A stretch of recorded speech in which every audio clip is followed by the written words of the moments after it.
Good afternoon, friends. Today we are at NSC at Sector 142 Noida, and the employees of NSC, the prestige organization which is involved in smart city under the pattern of smart city and security. So Mr. Pradeep Kushwaha is there and Mr. Arvind Saxena is there. So Mr. Kushwaha, would you like to know about today's press conference purpose and what's the program, under which program you have kept this press conference? Please tell. I would like my colleague to answer that because he is the organizer of this event. So thank you, बहुत बहुत शुक्रिया, बहुत बहुत धन्यवाद, आप सब लोगों का आभार, आप लोग आए। NEC एक कंपनी है, जापानी कंपनी है, जो कि टेक्नोलॉजी के क्षेत्र में जो भी सॉल्यूशंस हैं, जो भी टेक्नोलॉजी है, हम बनाते हैं सिटीजन्स को कोर में रखते हुए। सिटीजन्स सबसे पहले आते हैं। तो जिस प्रकार से आप लोग आधार यूज़ करते हैं या डिजी यात्रा यूज़ करते हैं, उसी तरीके से जो सिटीजन्स पे फोकस है स्मार्ट सिटीज़ के अंतर्गत एक पूरा देश को उजागर करना, एक देश को हम सब लोग जो हैं एज सिटीजन्स, हम लोग अपनी खुद फैमिलीज़ के साथ हम लोग सेफ फील करें। इन्हीं सब क्षेत्रों में जो NEC काम कर रहा है, चाहे वो पब्लिक सेफ्टी हो, स्मार्ट सिटी हो, स्मार्ट ट्रांसपोर्टेशन हो, या फिर टेलीकॉम में सबमरीन का आपने जो सुना होगा, इन्हीं सब सॉल्यूशंस और टेक्नोलॉजी का जो इम्पैक्ट है, जो इसका रियल लाइफ हम लोग यूज़ कर रहे हैं, जाने ना जाने, हम उसके लिए आज एकत्रित हुए हैं। और जो आपने प्रेजेंट बताने की कोशिश करी कि किस प्रकार से टेक्नोलॉजी का इस्तेमाल हम लोग अपने जीवन में, और ख़ास तौर से जो सरकार है, सरकार लेड इनिशिएटिव्स हैं या प्राइवेट बॉडीज़ हैं, उसका इस्तेमाल कर सकते हैं ताकि हम लोग सुरक्षित, सेफ और प्रोग्रेसिव बने।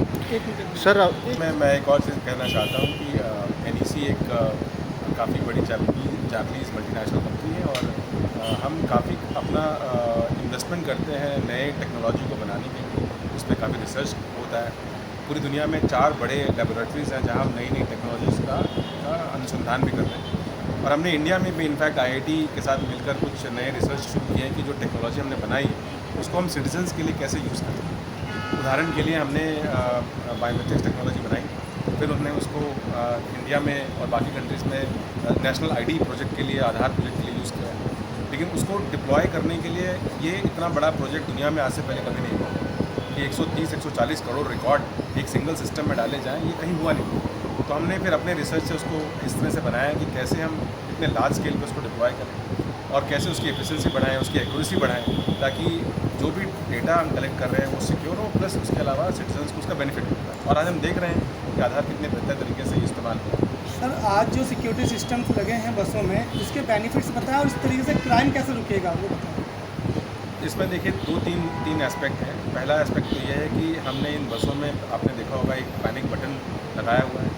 उसका मेन मकसद उसका यही है कि अगर किसी भी पैसेंजर को जो बस में बैठा है उसको ऐसा लगता है या ऐसा प्रतीत होता है कि उसको कोई खतरा है या कोई रिस्क है, तो वो पैनिक बटन दबा देता है। जैसे वो पैनिक बटन दबाता है, विदिन कुछ क्षणों के अंदर हमने कंट्रोल रूम जो बनाया हुआ है, सेंट्रल कंट्रोल रूम एक है और 20 अलग अलग पूरे उत्तर प्रदेश में कंट्रोल रूम बने। वहाँ पर इन्फॉर्मेशन जाती है और वो इन्फॉर्मेशन डायल 112 को पास कर दी जाती है। नियरेस्ट जो बस के नियरेस्ट जो डायल 112 के जो अथॉरिटीज़ हैं उनको इन्फॉर्मेशन चली जाती है और पुलिस के लोग वहाँ पहुँच जाते हैं और उसको बचाने। कुशवाहा साहब, एक छोटी सी चीज़ आपसे ये पूछूंगा, जैसे अभी हमारी पैनिक बटन की बात चल रही है, अभी जम्मू कश्मीर में एक बस को हाईजैक करने की कोशिश करी।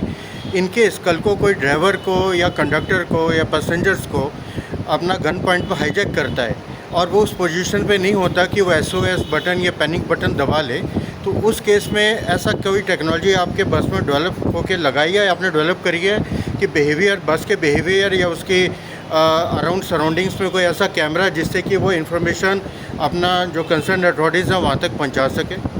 देखिए, एक तो जो SOS आपने बताया, मोबाइल फ़ोन में भी हमने वो टेक्नोलॉजी लगाई है। तो अगर आपके पास ऐसा कोई खतरा ऐसा होता है जिसमें रिस्क लग रहा है आपको, तो आप अपने फ़ोन पे भी एक बटन दबा सकते हैं कि ऐप पे जो इन्फॉर्मेशन चली जाती है। नंबर 2 ये टेक्नोलॉजी तो है, हमने बनाई भी है कि हम ह्यूमन बिहेवियर को भी आइडेंटिफाई कर पाएँ। ये कुछ जगहों पे लगाएंगे, बसों में अभी इसका टेस्टिंग चल रहा है। जब वो मैच्योर हो जाए टेक्नोलॉजी तब उसको लगाएंगे, पर फिलहाल ये टेक्नोलॉजी हमने एयरपोर्ट में और बाकी जगहों पे लगाया है, जहाँ पर हम कैमरे की मदद से ये भी आइडेंटिफाई करते हैं कि कोई अनवांटेड बिहेवियर किसी का संदिग्ध बिहेवियर हो। सर इन सिक्योरिटी सिस्टम से जैसे निर्भया जैसे कांड जो देश में होते रहे हैं, क्या रुकेंगे? देखिए, अगर नागरिक जागरूक है और सरकार उसके प्रति भी कदम उठा रही है, मेरे ख्याल से इंडिया अगला सुपर पावर बिल्कुल बनेगा। और ये जितने भी दुखद घटनाएं हुई हैं, मेरे ख्याल से टेक्नोलॉजी की मदद से हम काफ़ी हद तक इन सब चीज़ों को रोक सकते हैं। और इसमें सिर्फ सरकार या एक टेक्नोलॉजी कंपनी से कुछ नहीं होगा, इसमें हम सब लोग एक नागरिक की तरह हमारा सबका योगदान ज़रूरी है। हम इस चीज़ का इंतज़ार ना करें कि कोई कठिनाई आए और तब हम रिएक्ट करें।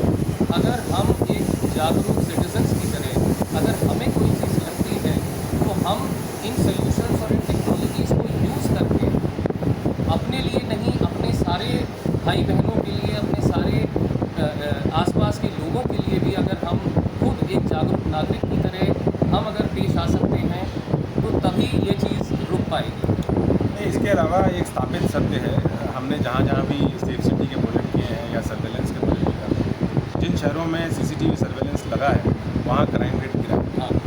और क्राइम रेट तो गिरा ही है, उसके अलावा अगर कोई क्राइम अनहोनी हो भी गई उसको सॉल्व करने में पुलिस की जो गति है वो तेज़ होगी। सर लास्ट आपसे एक चीज़ और पूछेंगे कि अब आने वाले 5 साल के अंदर आपका कंपनी किस टेक्नोलॉजी पे ऐसा वर्क कर रही है जिससे कि नोएडा एंड अराउंड सराउंडिंग्स को अब ज़्यादा बेटर प्लेस बना पाए लोगों के लिए फॉर द लिविंग?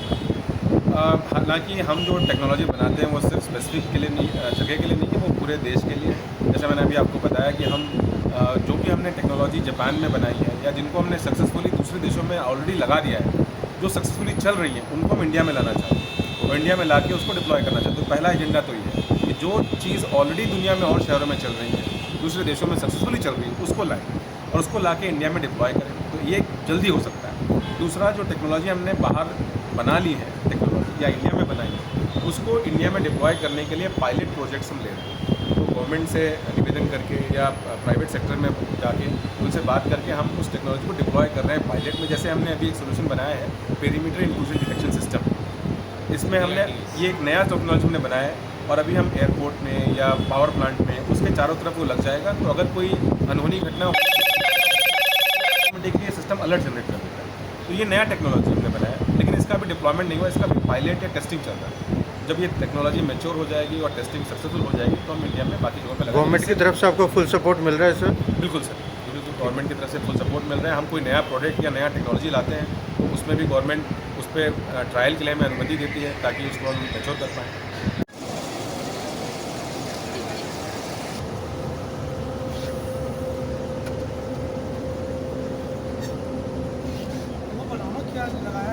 ये सर अभी सर सारे बसेस में सर हम लोगों ने पैनिक बटन लगाया है सर। ये सर इमरजेंसी पैनिक बटन है, मीन्स लाइक SOS बटन है? SOS button, correct sir. Okay, तो same sir SOS button in the physical in bus side sir, ये पैनिक बटन है।